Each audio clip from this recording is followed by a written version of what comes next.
अस्सलाम वालेकुम फ्रेंड, आपको अपने इस टूर की दूसरी वीडियो में खुशामदीद कहता हूँ। ये वीडियो हम शुरू करते हैं अताबाद लेक से। पिछली वीडियो में हमने गिलगित से अताबाद तक का सफ़र शेयर किया था। अताबाद में नाइट स्टे करके हम सोस्त और खुंजराब टॉप चले गए थे। अताबाद में हमने बोटिंग और इन्जॉयमेंट नहीं की थी। इस वीडियो की 3 मेन अट्रैक्शंस हैं। अताबाद में लैंड स्लाइडिंग और यौम आज़ादी पाकिस्तान 14 अगस्त अताबाद लेक में सेलिब्रेट करना। नंबर 3, देवसाई में नाइट स्टे। आज 14 अगस्त यौम आज़ादी पाकिस्तान है। हम सुबह खुजराब टॉप गए, वहाँ पर 14 अगस्त के हवाले से सॉन्ग्स भी चल रहे थे और काफ़ी इंजॉय किया, स्नोफॉल भी इंजॉय की। वापस आए अताबाद पे। अताबाद झील पर मकामी लोग कश्तियों पर एक जुलूस निकाल कर जश्न आज़ादी इंतहाई जोश खरोश से मना रहे थे। हमने भी वहाँ बहुत इंजॉय किया। झील में कश्तियों पर गाने लगे हुए थे। हमारे ड्राइवर मोहसिन ने कश्ती खुद निकाली और वो कश्ती चलाता रहा। हम काफ़ी देर तक अताबाद में इंजॉय करते रहे। अताबाद में इंजॉय करने के बाद हम वापस निकले ही थे कि लैंड स्लाइडिंग स्टार्ट हो गई। मकामी ड्राइवर होने का एक ये फ़ायदा है कि लैंड स्लाइडिंग शुरू होने से कबल ही हमारे ड्राइवर ने देख ली थी कि पहाड़ के ऊपर से पत्थर छोटे छोटे गिरने शुरू हो गए थे। तो हमारे ड्राइवर ने गाड़ी फ़ौरन से साइड पे लगा ली। मकामी जोग्राफियाई मालूमात होना लाजमी है। हमारा ड्राइवर वहाँ का मकामी था और वहाँ के लैंड स्लाइडिंग और इस तरह के हालात से बखूबी आगाह था। तो उसे अंदाज़ा था, जैसे हम शहरों में गाड़ी चलाते हैं तो हम दाएं बाएं साइड ग्लास में देख रहे होते हैं। बिल्कुल इसी तरह लाहौर से आई हुई एक फैमिली की तवज्जो लैंड स्लाइडिंग की तरफ बिल्कुल ना थी और वो सीधा रोड पर जा रहे थे। इतने में हमारे ड्राइवर ने चलाना शुरू कर दिया और हॉर्न देकर उस गाड़ी वाले को इशारा करके रोका। इस मौके पर मुझे इस बात का अंदाज़ा हुआ कि बल्तिस्तान में अगर पहाड़ी इलाकों में आपने ड्राइव करनी है तो आपने दूर दूर पहाड़ों पर ऊपर लाजमी नज़र रखनी है। बारिशों के मौसम में और ख़ासकर अगस्त के मौसम में लैंड स्लाइडिंग का बहुत ख़तरा रहता है और किसी भी वक्त इंतहाई नागहानी आफत भी आ सकती है। तो आपको हर सूरत हाल में पहाड़ों पे लाजमी देखना है। बसूरत दीगर आपके साथ भी बड़ा हादसा पेश आ सकता है। खैर, लैंड स्लाइडिंग बहुत ज़्यादा शदीद तो ना थी, लेकिन हमें काफ़ी वक्त इंतज़ार करना पड़ा और लैंड स्लाइडिंग रुकने के बाद भी छोटे छोटे पत्थर पहाड़ से नीचे गिरते रहे। अब इस सूरत में हमने गाड़ी आहिस्ता आहिस्ता चलाई तो हमारे ड्राइवर को यहाँ एक और तजर्बा हमें मिला कि हमने गाड़ी के डोर्स मिरर्स ऊपर कर लिए। ड्राइवर ने फ़ौरन कहा कि आप शीशे नीचे कर दें, अगर पत्थर आपको डायरेक्ट लगा तो इतना नुकसान नहीं करेगा जितना पत्थर शीशे को लगकर आपको नुकसान पहुंचाएगा। ज़्यादातर सयाह हज़रात हमारी गाड़ी के पीछे ही खड़े हो गए थे, तो हम काफ़ी देर तक वहाँ खड़े रहे, वीडियोस बनाते रहे और लैंड स्लाइडिंग की दूसरी तरफ भी काफ़ी रश लग गया था। सबसे पहले हमारे ड्राइवर ने गाड़ी निकाली और आगे ड्राइव करना शुरू कर दिया। खैर, आहिस्ता आहिस्ता वहाँ से हम निकले और हमने अपना सफ़र अस्तोर की तरफ शुरू कर दिया। काफ़ी लंबा सफ़र था और रात के अंधेरे में हमें दाएं बाएं कुछ भी नज़र नहीं आ रहा था। जब हम अस्तोर की हदूद में दाखिल हुए तो बिल्कुल अंधेरा था और हम तो सो गए थे। ड्राइवर ही गाड़ी चला रहा था। रात को गालिबन 11 बजे के करीब हम अस्तोर पहुँचे। रास्ते में हम खाते पीते, तस्वीरें खींचते और इन्जॉय करते हुए आए। हम बहुत ज़्यादा थक चुके थे क्योंकि सुबह हम निकले थे अताबाद लेक से। अताबाद से हम खुजराब टॉप गए, खुजराब टॉप से वापस आए। अताबाद पे दोबारा हमने बहुत वक्त गुजारा और उसके बाद वहाँ से हम दोबारा जब निकले तो हाँ, तकरीबन हमें 8 से 8.5 घंटे अस्तोर रामा मीडोज़ पहुँचने में लगे। थकावट बहुत ज़्यादा हो चुकी थी और हम तो गाड़ी में ही सो गए थे और ड्राइवर भी काफ़ी थक चुका था, उसे नींद भी आ रही थी। तो ये तो हमें सुबह अंदाज़ा हुआ कि कितने ख़तरनाक रास्ते से और ख़तरनाक ड्राइविंग करते हुए मोहसिन हमें रामा मीडोज़ तक लेकर आया। खैर, सुबह उठे, इंतहाई ज़बरदस्त मौसम, हल्के हल्के बादल भी, धूप भी और इंतहाई खूबसूरत मंज़र, इंतहाई खूबसूरत, जो अल्फाज में बयान करना बहुत मुश्किल है। रामा विंडोज़ में होटल हमने पहले से बुक करवाया हुआ था और हमारा रूम रेडी था। रात को हम 10 बजे के बाद 11 बजे करीब पहुँचे तो हम आते साथ ही सो गए। सुबह उठे, हमने नाश्ता किया रामा लेक व्यू होटल पर और नाश्ता एक बहुत ज़बरदस्त था। हमने अंडा पराठा चाय से नाश्ता किया और रामा विंडोज़ में हम चहलकदमी करना शुरू कर दी और थोड़ा एक्सप्लोर किया। फिर हमने रामा लेक जाने की तरफ अपना सफ़र शुरू किया।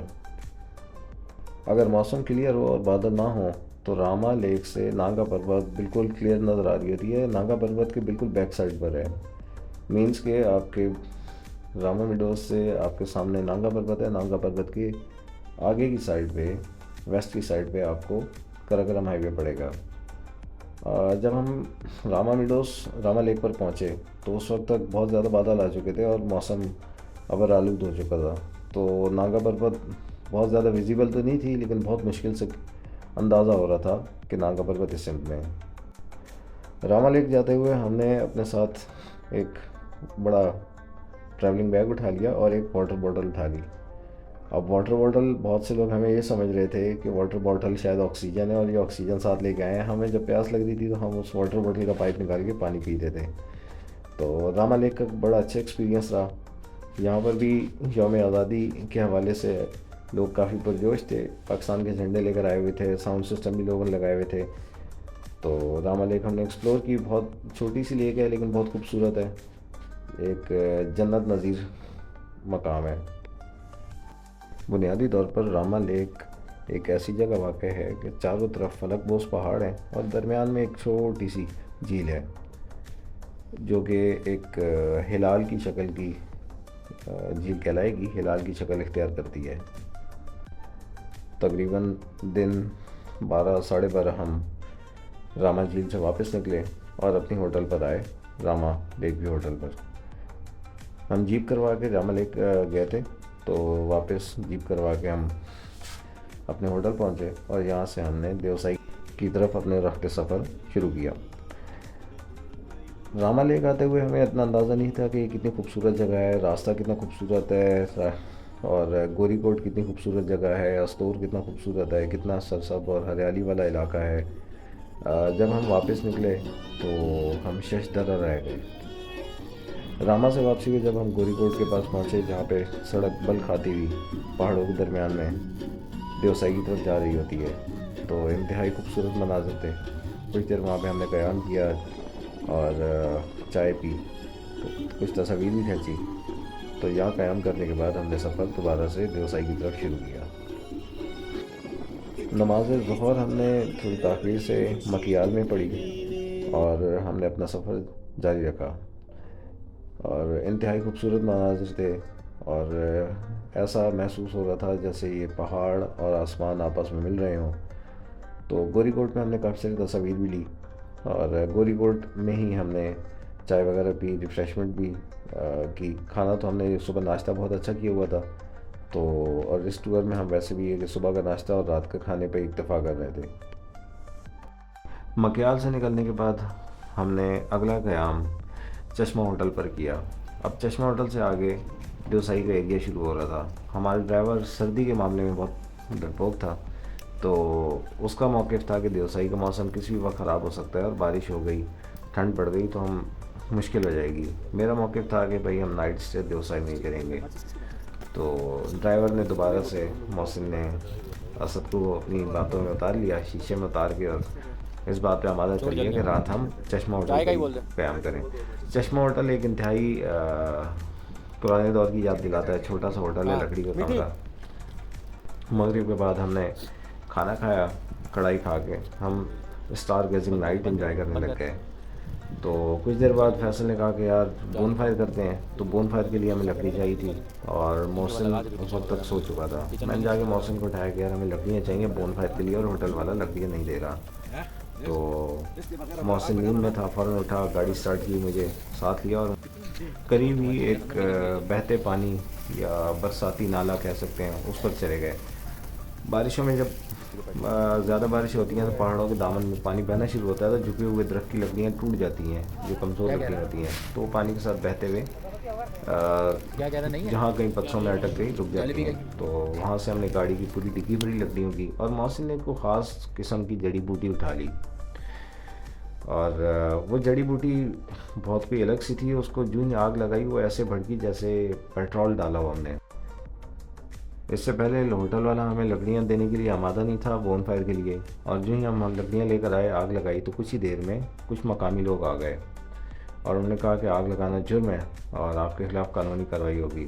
दोबारा मोहसिन को जगाया, मोहसिन भाई फिर गुस्से में आए और उन मकामी लोगों को तसल्ली करा के और वापस भेज दिया।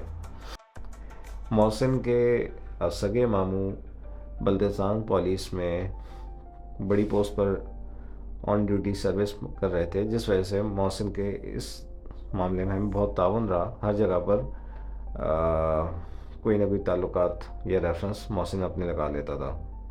खैर, रात हमने बहुत एंजॉय की। स्टार गेजिंग नाइट थी। हमारे पास DSLR नहीं था कि हम स्टार्स या गैलेक्सी मिल्की वे की तस्वीरें लेते, लेकिन बहुत एंजॉय किया।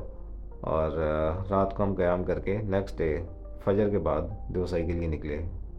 हमारी इस वीडियो में इतना ही, और इंशाल्लाह देवसाई का नेक्स्ट वीडियो में हम शेयर करेंगे एक्सपीरियंस। बहुत मज़े का और बहुत बेहतरीन एक्सपीरियंस रहा।